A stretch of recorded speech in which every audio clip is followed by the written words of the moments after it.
Good afternoon, everyone, or wherever you are tuning in from. Just hit the record button. So we are going to be recording this live Q&A call. I'm going to do my best to make sure to save this one correctly so that this can end up on YouTube. Learn from my mistake from last time. So this one should be recorded. Not sure if I've got anybody joining me today, but if not, I have some great questions on deck, and we are going to go ahead and get it going. First off, I wanted to start off with a question about menstrual cycles. So I've had some women ask me, how will their performance be affected when they are on their period? So this is probably the hardest question I'm going to have all day. And unfortunately, the answer for you guys is that it depends. Some women are going to be a lot more affected by their menstrual cycle, and other women are going to not be as affected. And everybody else is going to fall somewhere in between. So I guess the answer for that is whatever makes sense for you. Some women are going to find that it's very painful to train. Other women are going to find that it's really no big deal at all. For me, at least, I'm somewhere in the middle. Some periods that I get, it's like there's no big deal. I'm still hitting PRs. I'm still maintaining my performance in rugby, in the gym, and everything like that. But other women will find that it's completely debilitating. And then as for taking body weight and things like that on your menstrual cycle, that's entirely up to you. I know some women that like to do it every day regardless and just understand that the scale will go up due to water retention and bloating. And other women who like to sort of skip weighing themselves when their period begins. So ultimately, that's a big time personal choice. Whatever you do, I'm fine with it as long as you are consistently weighing yourself and tracking those numbers after your period subsides and is over. All right, hope that helped to clear some things up. I'm going to pull up our next question. This next question is about cardio. So this one, I'm just trying to find it. It was a couple days ago, so I am scrolling back in my mentions to figure this out.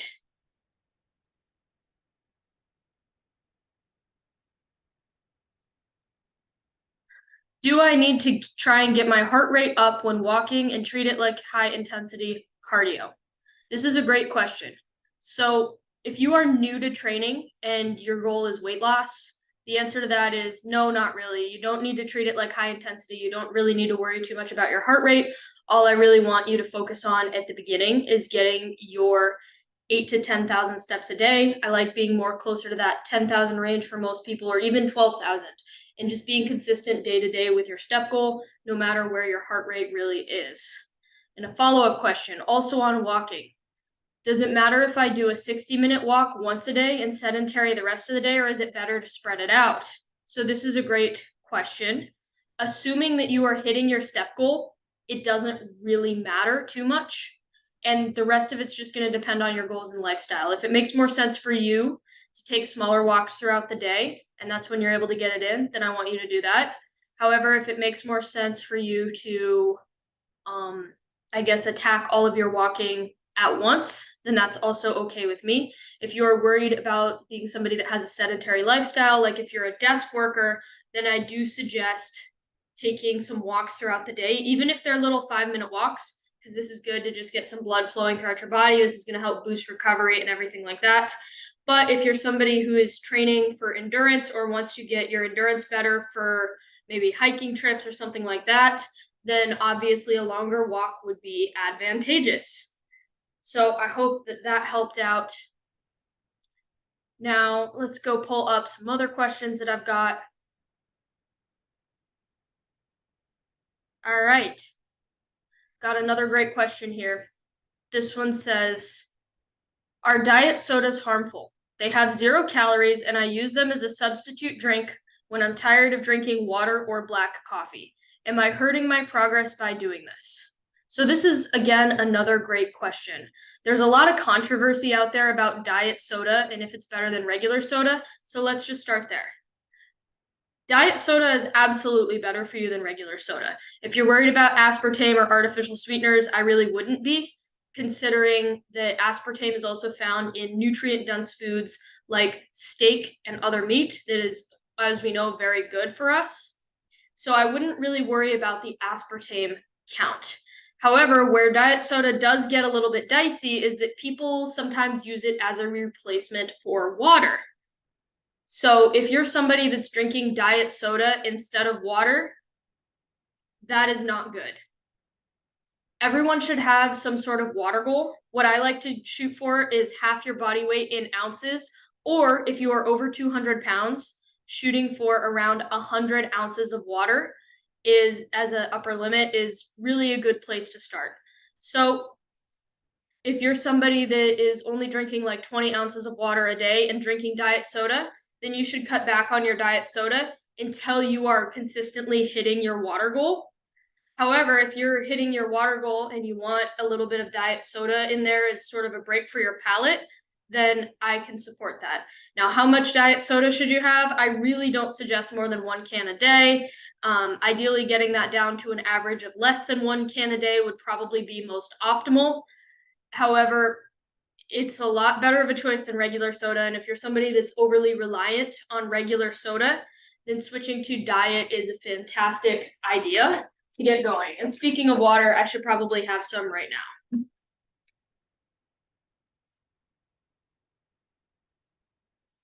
All right.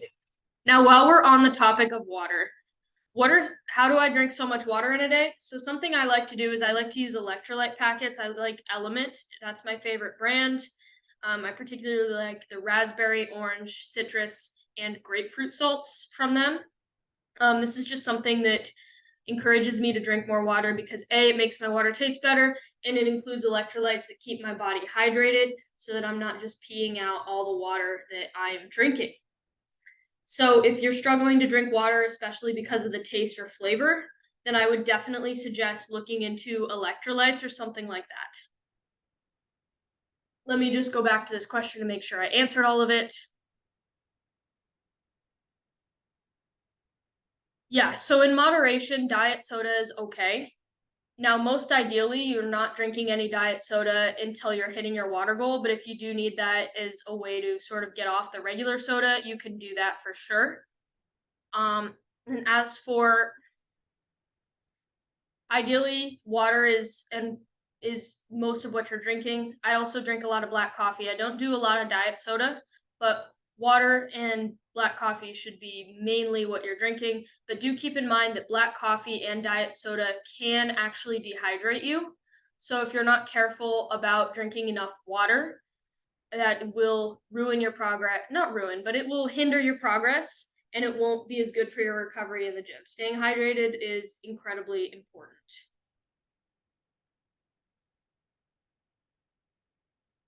Another great question I've had are what are some lifts that are great for performance but not be great for aesthetics?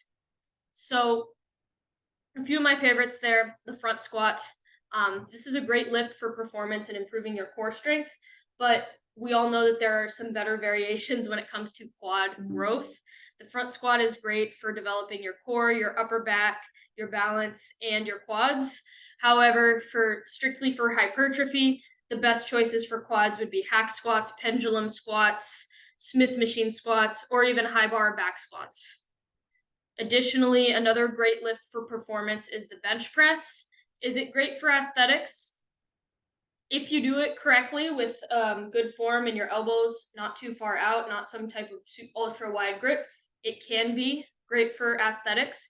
Again, any lift that you can perform with great execution, proper form, and progressively overload on time is over time is going to be great for aesthetics. However, not every lift is going to be a great performance lift if you're somebody that is looking to improve performance or be a little bit more athletic.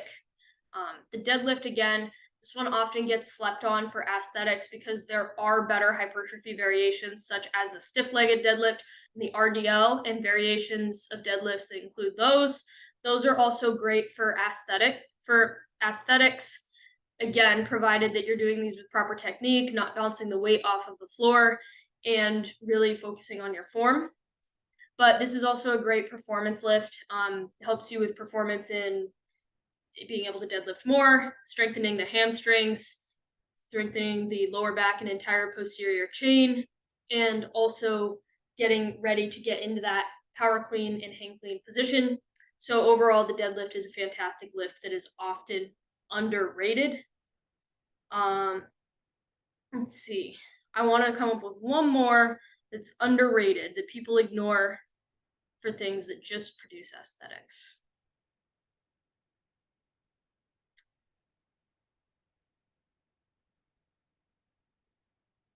Another one that people really sleep on is pull-ups.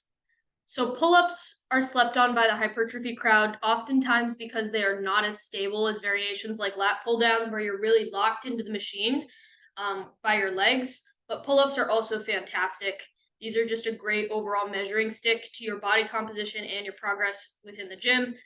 All of my clients with you guys, I work with you guys to try and get to that first pull-up over time, or if you can do pull-ups, being able to do more. I think these are a highly underrated lift, and they are too slept on. Are they the most optimal for muscle growth? No. But that doesn't mean you should not be doing them. I do pull-ups. I think they contribute overall to your back look, width, thickness, and performance.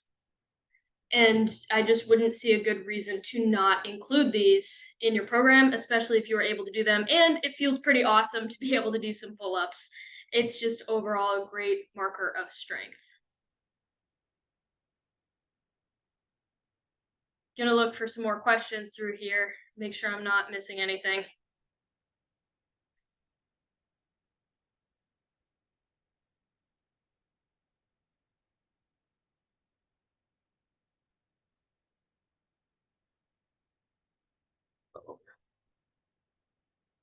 Let's see what's in here. Gonna look through my Twitter mentions as well, see if I can shout anybody out. Ooh, great conversation I'm having on Twitter today with Coach Swole, or Official Strength Debates, is what do I think is a realistic 40 time for a woman?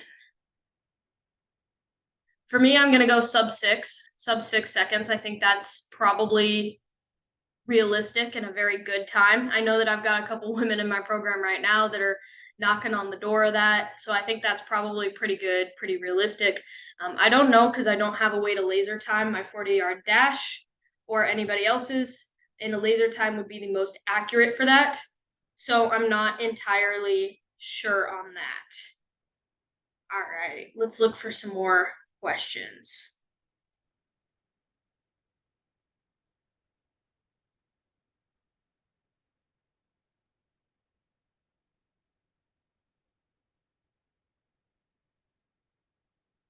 So another question I've had is on carbs. This isn't necessarily a specific question that's been sent in to me, but I get lots of questions on carbs. So I just want to do a quick overview as my last question I'm answering today. Looks like this event today is going to be solo. So please, if you guys are watching this, if there's a better time for this, please let me know when you guys are able to attend. If not, please send me your questions in so that I can record more for you guys and help you guys out with the stuff that you would like answered in more detail than just what I'm able to express through type. All right, so carbs, what are they? For simplicity's sake, I like to categorize my carbs into two groups: grains and not grains. Not grains, fruits and vegetables and potatoes. Grains, rice, sugar, breads, pastas, everything else.